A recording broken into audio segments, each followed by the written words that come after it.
নমস্কার, জয় রাধে রাধেশ্যাম, রাধে রাধে। শ্রীকৃষ্ণ জগতের কাছে প্রমাণ করলেন। শ্রীকৃষ্ণ এবং তাঁর উপদেশ।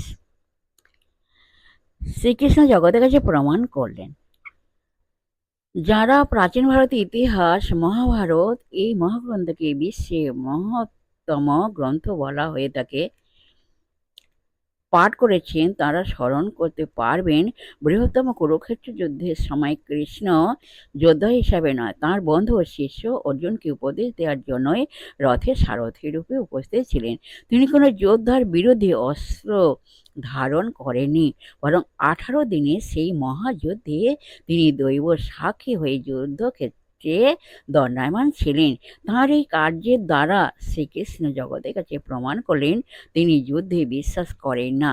শাসক ও শাসিত যে কোনো সম্প্রদায়ের মধ্যে তিনি যুদ্ধ বিবাদ সমর্থন করেন না। তিনি শান্তি সংস্থাপক এবং ন্যায় ও ধর্মের পক্ষাবলম্বী। তবে তাঁর নীতি হচ্ছে অত্যাচারের বিরুদ্ধে অত্যাচারিতের পক্ষ সমর্থন করা। এই ন্যায় ধর্মের সমর্থন ও দুর্বলকে রক্ষার জন্য তিনি কখনো কখনো কোনো কোনো ব্যক্তির বিরুদ্ধে অস্ত্র ধারণ করেছেন।